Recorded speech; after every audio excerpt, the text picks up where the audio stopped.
आता आपल्या खास क्षणांसाठी मिळतील अस्सल आणि पारंपरिक पेहराव. महिलांना साजेसा Indo western premium clothing brand Radvi. जिथं तुम्ही मूळ चंदेरी पासून लिनन पर्यंत प्रत्येक भारतीय वस्त्रातील पेहराव खरेदी करू शकता. म्हणूनच आजच आमच्या ऑफिशियल वेबसाईटला भेट द्या. जिथं परंपरेचा साज, तिथं रादवी तुमच्यासाठी खास.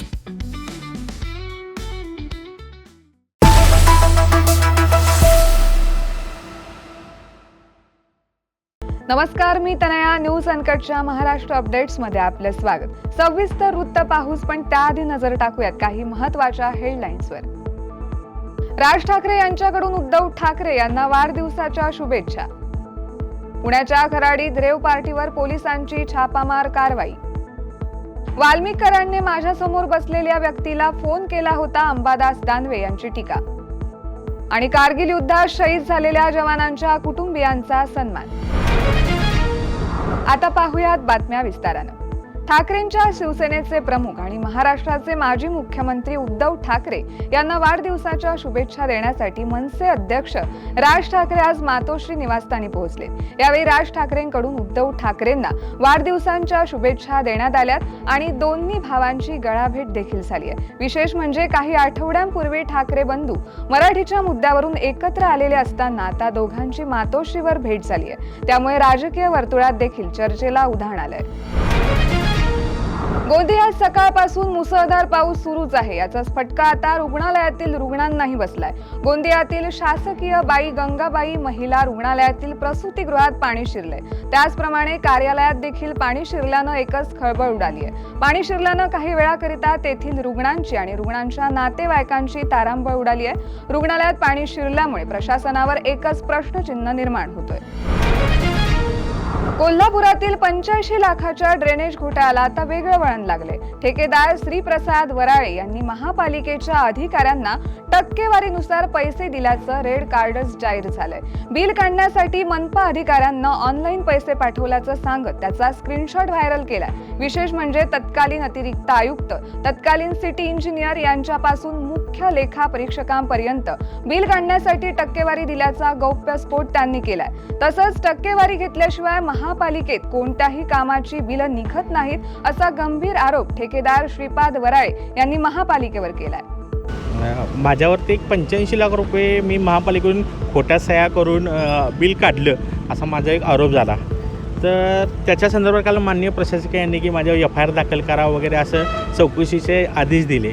तर साधारण जे हे बिल निघले ते डिसेंबर 2024मध्ये निघलेलं आहे. त्याची बिलाची रक्कम ही GST सकट 72 लाख रुपये. मी जी रक्कम होती ती स्पेसिफिक रक्कम मी माझ्या पत्रामध्ये उल्लेख केलेला आहे. माझ्या खात्याला 67 लाख रुपये आलेत. हे रितसर पैसे आलेले आहेत. माझे साईटवरती जागेवरती एक 30 ते 35 लाख रुपयाचं काम झालेलं आहे. ॲडव्हान्स जसं कामं ॲडव्हान्समध्ये होतात तसं ॲडव्हान्समध्ये स्वरूपात पैसे देण्याची तरतूद आहे. ते पैसे ॲडव्हान्समध्ये दिलेले माझ्याकडे पैसे आहेत. ह्या कामाचे अजून 93 लाख रुपये महापालिकेमध्ये बिलाचे शिल्लक आहेत. जर मला घोटाळाच करायचा असता तर मी ते 93 लाख रुपये ठेवले असते का? तेही काढले असते ना, जर मी खोट्या सह्या करून काढले असते. तर तुम्ही जागेवरती माझ्या कोणी आरोप केला आहे आणि ज्यांनी हे बिल काढण्यासाठी महत्त्वाचं म्हणजे हे बिल आता माझ्या अधिकारी म्हणतात की आमच्या सही नाही. हे बिल काढण्यासाठी मी प्रत्येकाची टक्केवारी मी त्या ठरलेली टक्केवारी दिलेली आहे. माझी शहर अभियंता नेत्रदीप सनोबे यांना शासनातून असलं की 2%, महापालिकेचा फंड असला की 1%, ह्याच्याप्रमाणे त्यांना 1,20,000 रुपये, गायकवाड मॅडमांना 1,20,000 रुपये, उपशहर अभियंत्यांना 60,000 रुपये, पवडे अकाउंटमधील क्लार्क आणि अधीक्षक यांना लाखाला 100 प्रमाणे 6,000 रुपये. त्यानंतर ते बिल पुढं जातं लेखापरीक्षणला. लेखापरीक्षणमध्ये क्लार्कला लाखाला 100, जे उपलेखापरीक्षक असतात त्यांना लाखाला 200, मिसाळ मॅडम आहेत त्यांना लाखाला 200. साधारण मी लेखापरीक्षक विभागामध्ये 30,000. ओव्हरऑल हे बिल मिळण्यासाठी 3-3.5 लाख रुपये मी टक्केवारीच्या स्वरूप. छत्रपती संभाजीनगर जिल्ह्यात मागील 4 दिवसांपासून पावसाची रिपरिप सुरूच असल्यानं ताप, सर्दी, खोकला व हिपॅटायटिस यांसारख्या संसर्गजन्य आजारांचं प्रमाण लहान बालकांमध्ये वाढलंय. शहरासह ग्रामीण भागातील रुग्णालयात गेल्या 15 दिवसात वातावरण बदलामुळे लहान मुलांमध्ये तापाचं प्रमाण वाढल्याचं समोर आलंय. एका रुग्णालयात रोज येणाऱ्या रुग्णांच्या संख्येत 30% वाढ झाली आहे. पूर्वी साधारणपणे एका बाल रुग्णालयात 30 ते 40 रुग्ण येत होते. आता हेच प्रमाण 60 ते 70च्या वर गेलंय. सर्दी, ताप, खोकला आणि संडास आणि उलट्याचे पेशंट जास्त आढळून येत आहेत. तर सर्दी, ताप आणि खोकला यासाठी रुग्णांनी महत्त्वाचं म्हणजे थंडीमध्ये बाहेर फिरणं टाळावं आणि झोपताना मच्छरदाणीचा वापर करणं अत्यंत गरजेचं आहे, जेणेकरून आपल्याला सर्दी, ताप आणि खोकला हा टाळता येईल. त्याचप्रमाणे रुग्णांनी लवकरात लवकर आपल्या डॉक्टरांशी संपर्क साधावा, जेणेकरून ताप आपल्या आटोक्यात येईल. त्याचप्रमाणे संडास आणि उलट्यांसाठी बाहेरचं खाणं टाळलं पाहिजेत रुग्णांनी. आणि त्याचप्रमाणे पाण्याचं जे पिण्याचं पाणी जे आहे तर ते उकळून पिणं गरजेचं आहे, जेणेकरून आपण या बातमीसह वेळ झाली आहे एका छोट्या विश्रांतीची. लगेचच परत येऊ. पाहत राहा न्यूज अनकट. या पावसाळ्यात परफेक्ट मेमरीज क्रिएट करा अंधारपन फार्म्स अँड रिसॉर्ट्सच्या अमेझिंग पॅकेजेससह. Deluxe rooms, comfortable stay, tasty breakfast, high tea snacks आणि डिनर फक्त 1500 पर पर्सन. कपल्ससाठी खास deck rooms, perfect nature view सह रिलॅक्स करा फक्त 3300 मध्ये. ॲडव्हेंचर्स प्रेमींसाठी आहे स्टे आणि अंधारबन ट्रेक फक्त 1700 पर पर्सन. अधिक माहितीसाठी आजच संपर्क करा आणि इन्स्टा पेजला फॉलो करा. बातमीपत्रात पुन्हा एकदा स्वागत. पाहुयात उर्वरित घडामोडी. मराठा आरक्षणासाठी लढा देणारे मनोज जरांगे यांनी पुन्हा एकदा सरकारवर आणि विशेषतः गृहमंत्र्यांवर थेट आणि घणाघाती टीका केली आहे. वाल्मिक कराड हा तुरुंगात असतानाही जेलमधून थेट फोन करतोय, यावरून राज्यातील यंत्रणा पूर्णपणे ढासळलेली आहे असा गंभीर आरोप त्यांनी केलाय. हे एवढं घातक आहे की याची तुलना थेट दहशतवाद्यांशी करता येईल. खरं तर ही अवस्था दहशतवाद्यांपेक्षा महाघातक आहे. राज्यात पुन्हा हत्या, गुन्हेगारी, खून, मारामारीचे सत्र सुरू होईल आणि याला जबाबदार गृहमंत्री देवेंद्र फडणवीस असतील अशी टीका जरांगे यांनी केली आहे. पहिले शॉकिंग विषय ऐकायला मिळाला या राज्यात. गृहमंत्री फडणवीस साहेब बारकाईने लक्ष घालावं. हे राज्यासाठी घातक आहे, इतकं घातक आहे की एखादा आत्मघातकी दहशतवाद्यापेक्षाही घातक आहे, महाघातक. जर जेलमधून संतोष भाई देशमुखांचा नंबर 1चा आरोपी जर लोकांना फोन करत असला तर या राज्यात पुन्हा मर्डर पडतील आणि त्याला जबाबदार फडणवीस साहेब तुम्ही असताल. अजितदादा तर वेगळंच स्वप्न बघतायत की ज्या त्या सरमड्याला का करमड्याला कोण त्याला पाठबळ देणारा माजी मंत्री होता आणि त्यालाच मंत्रिपद द्यायला जणू तुम्ही आता पुन्हा काय तुम्हाला इगार आठाले. विनाशकाली विपरीत बुद्धी अजितदादा यालाच म्हणलं जातं. विनाशकाली विपरीत बुद्धी वारकरी संप्रदायाचे संस्कार, शिकवण आणि ती मन तंतोतंत अजितदादाबद्दल आणि फडणवीस साहेबांबद्दल खरी व्हायला लागली की विनाशाकडे बहुमतात गेलात तुम्ही, पण विनाशाकडे चाललात तुम्ही. कारण महादेव भैया मुंडेचे आरोपी तुम्ही पकडत नाहीये का, तर तुम्हाला गुंडाच्या टोळ्या चालवणारा नेता जागवायचा. जो संतोष भाईचा खून करून 1 नंबरचा आरोपी मध्ये आहे, तो जर बाहेर फोन करतोय, इतकी जर मुभा आहे त्याला, तर तुम्ही आता मंत्रिपद सुद्धा द्यायचं ठरवलंय त्याच्या नेत्याला. तर ही बीड जिल्हा तुम्हाला रक्तपाताकडे न्यायचा का, हा माझा प्रश्न आहे. जर तो फोन करत असला आतून तर त्याला त्या जेलमधून पण बदला आणि तातडीने आता ही फाशीच्या शिक्षेकडे हे प्रकरण सुनावण्या लवकरात लवकर जाऊ द्या. आणि विनाकारण या जिल्ह्यातलं, या राज्यातलं रणकंद त्यांच्या हातातून होतंय, खुन हत्या होतात. त्यात कृषी विभागात मोठा भ्रष्टाचार झालेलाच आहे. न्यायालयानं जरी क्लीन चिट दिली असली तरी तो घोटाळा आहेच. तसेच वाल्मिक कराड हा कोणाचा पाठीराखा आहे हे संपूर्ण महाराष्ट्राला माहिती आहे. अशा शब्दांत अंबादास दानवे यांनी धनंजय मुंडे यांना टोला लगावलाय. बीडमध्ये दानवे यांनी माध्यमांशी संवाद साधलाय. आजही वाल्मिक कराड जेलमधून वेगवेगळ्या गोष्टी करतोय. माझ्या समोर बसलेल्या व्यक्तीला वाल्मिक कराडचा फोन आला होता, त्यामुळे वाल्मिक कराडला धनंजय मुंडेंचा पाठिंबा आहे हे लपून राहिलेलं नाही. तसेच वाल्मिक कराडकडे जेलमध्ये फोन आहे हे मी 4 महिन्यांपूर्वी सांगितलं होतं असा गंभीर आरोप दानवे यांनी केलाय. क्लीन चिट कोर्टाने जरी दिलेली असली तरी नैतिकदृष्ट्या बघितलं तर कृषी विभागाचा तो घोटाळा आहेच. आणि वाल्मिक कराड कोणाचा पाठीराखा आहे सगळ्या महाराष्ट्राला माहिती आहे, फक्त परळीला किंवा बीडला नाही. आज हे वाल्मिक कराड जेलमधून वेगवेगळ्या गोष्टी करत असतो. एकदा तर माझ्या समोर एक माणूस बसलेला होता, त्याला फोन आला वाल्मिक कराड. मला आश्चर्य वाटलं. आता मी नाव नाही सांगू शकत त्या व्यक्तीचं, पण तो त्याच्या माझ्या समोर फोन आलेला मी पाहिलेला आहे.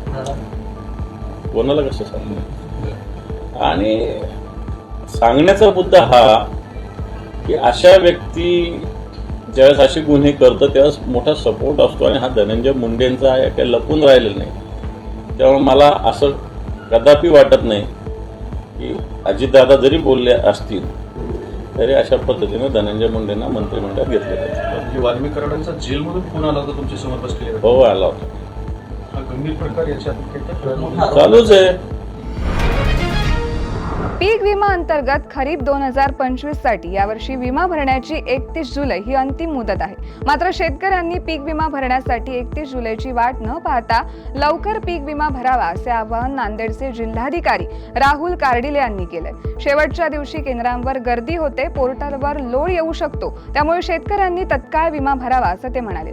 नांदेड जिल्ह्यात आतापर्यंत साधारण 2 लाख शेतकऱ्यांनी पीक विमा भरलाय. प्रधानमंत्री पीक विमा अंतर्गत खरीप 2025 साठी यावर्षी विमा भरण्याची जी मुदत आहे ती 31 जुलै अखेर आपल्याला सगळ्यांना विमा भरायचा आहे. आत्तापर्यंत साधारणतः 2 लाख शेतकऱ्यांनी विमा नांदेड जिल्ह्यामध्ये भरलेला आहे. माझं सर्वांना आव्हान आहे की आपण जास्तीत जास्त प्रमाणात विमा भरावा. शेवटचा डेट म्हणजे 31 जुलैची वाट बघू नये, कारण शेवटी केंद्रांवर खूप गर्दी होते. तसंच विमा जे काही पोर्टल आहे त्याच्यावर पण खूप लोड येऊ शकतो, त्यामुळे आपण तत्काळ विमा भरण्याला सुरुवात करावी. यावर्षी ॲग्रिस्टॅग कंपल्सरी शासनाने केलेलं आहे, त्यामुळे ॲग्रिस्टॅगची नोंदणी आपल्याला कंपल्सरी आहे. आणि CSC केंद्रावर ज्या ठिकाणी आपण विमा भरणार आहात त्या ठिकाणी 40 रुपये शासनानेच केंद्र चालकांना दिलेले आहेत, त्यामुळे कुठल्याही प्रकारचं शुल्क आकारलं जाणार नाही आणि आपणही असं कुठलंही शुल्क त्या ठिकाणी देऊ नये. साताऱ्यातील सैनिकी स्कूल येथील कारगिल विजय दिवस मंत्री शंभूराज देसाई यांच्या उपस्थितीत साजरा करण्यात आला. यावेळी कारगिल युद्धात सातारा जिल्ह्यातील शहीद झालेल्या जवानांच्या कुटुंबियांचा मंत्री शंभूराज देसाई यांच्या हस्ते सन्मान करण्यात आला. शहीद जवानांच्या कुटुंबियांना व्यासपीठावर न बोलवता स्वतः मंत्री शंभूराज देसाई व्यासपीठावरून खाली उतरलेत आणि शहीद जवानांच्या कुटुंबियांचा सन्मान केलाय. त्यांच्या या कृतीनं उपस्थितांची मनं जिंकली आहेत. यावेळी माजी सैनिकांच्या कुटुंबियांच्या समस्या सोडवण्यासाठी प्रयत्न करणार असल्याचं मंत्री शंभूराज देसाई यांनी सांगितलंय.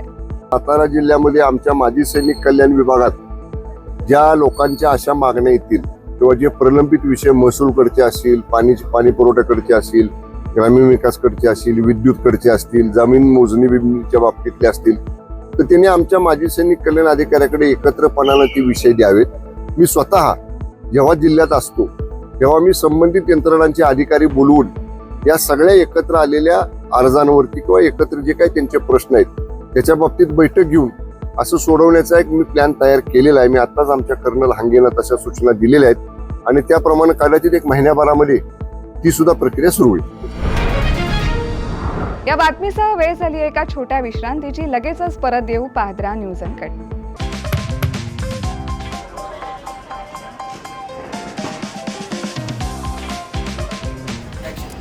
तर या होत्या आजच्या ठळक बातम्या. हा काही रॅन्डम गोंधळ नाही. ब्रेकिंग न्यूजच्या पुढे जाऊन जगाच्या कानाकोपऱ्यातलं अनकट सत्य दाखवणारे आम्ही आहोत न्यूज अनकट. न्यूज अनकट म्हणजे फक्त बातमी नाही, तर प्रत्येक घडामोडी मागचं खरं रॉ ट्रूथ. जगाच्या कानाकोपऱ्यातलं 100% अनकट सत्य. No drama, no filters, just truth. ग्लॅमरचं धम्माल जग, स्टार्सचे मसालेदार किस्से आणि पडद्यामागचे रिअल हिरोज. बॉलिवूडपासून मराठी सिनेमांपर्यंत फुल ऑन एंटरटेनमेंट फक्त कलारंजनमध्ये. गुन्ह्यांचा पर्दाफाश, थेट तपास आणि शॉकिंग रिव्हिल्स. क्राईम कनेक्शन जाणून घ्यायचंय? मग पहा न्यूज अनकटचा क्राईम रिपोर्ट. आता शेती म्हणजे फक्त नांगरच नाही, तर ड्रोन, डाटा, डिजिटल आयडियाज आणि शेतकऱ्याचा नवीन अवतार. पहा कृषी विश्व, प्रगतीची एक नवी दिशा. हेल्दी राहायचंय, फिट राहायचंय? मग जाणून घ्या फिटनेसच्या simple tips, healthy diet plans news अनकटच्या धन्वंतरीमध्ये. गल्लीपासून दिल्लीपर्यंत थेट सडेतोड आणि रोखठोक रिपोर्टिंग. राजकारणातील सगळे खेळ नो फिल्टर स्टाईलमध्ये. #राजकारण न्यूज अनकटवर. जगाकडे बघण्याचा नवा दृष्टिकोन. ही गोष्ट ऐकलीत का, जी तुम्हाला विचार करायला लावेल? पहा विषय काय. शेवटच्या क्षणाचा थरार, मैदानावरील धमाल, खेळाडूंचे किस्से आणि बरंच काही. क्रीडा विश्वमध्ये सर्व काही. प्रत्येक बातमी, प्रत्येक विषय प्रत्येक घटना थेट तुमच्यापर्यंत. No filter, no biasness. बातमी जशी आहे तशीच दाखवणार. आणि आता एक big update. News uncut is levelling up. आता न्यूज अनकट घेऊन येत आहे एक नवीन स्वतंत्र चॅनल, जिथे सगळं काही थेट रिअल आणि अनकट असणार. More content, more shows, more real talks. Presenting uncut explained.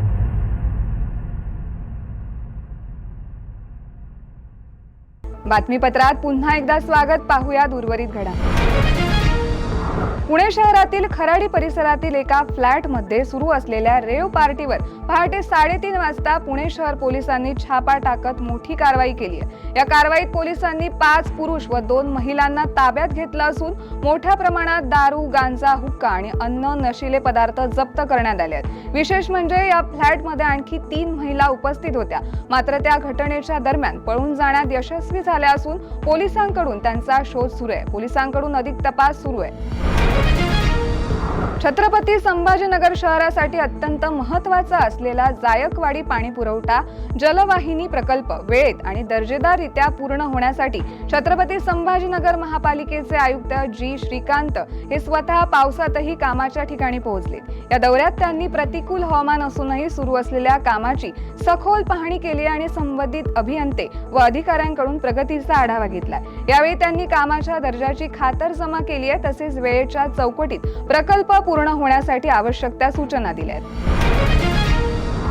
काँग्रेसचे माजी आमदार कैलास गोरंट्याल भाजपात आल्यास त्यांचं स्वागत करू अशी प्रतिक्रिया भाजपा जालना शहर महानगर अध्यक्ष भास्कर दानवे यांनी दिली आहे. काँग्रेसचे प्रदेश उपाध्यक्ष तथा माजी आमदार कैलास गोरंट्याल भाजपाच्या वाटेवर असल्याच्या चर्चा जालन्यात रंगतायत. शिवाय गोरंट्याल यांनी काल शेरो शायरीच्या माध्यमातून काँग्रेस प्रती आपली नाराजी व्यक्त केली आहे. त्यामुळे आगामी महापालिका निवडणुकीच्या तोंडावर गोरंट्याल भाजपात प्रवेश करतील अशा चर्चा आता जोरात सुरू आहेत. काँग्रेसचे ज्येष्ठ नेते माजी आमदार कैलासजी गोरंट्याल हे भारतीय जनता पार्टीच्या वाटेवर आणि प्रश्नार्थ चिन्ह असा मथळा तुमच्या लोकांनीच मला काल पाठवला आणि मी गेल्या 2 दिवसापासून मुंबईमध्ये होतो. आज जालन्यात आल्याच्या नंतर कळालं की अशा प्रकारची बातमी पेपरला आली, सोशल मीडियावर माध्यमातून त्या ठिकाणी व्हायरल झाली.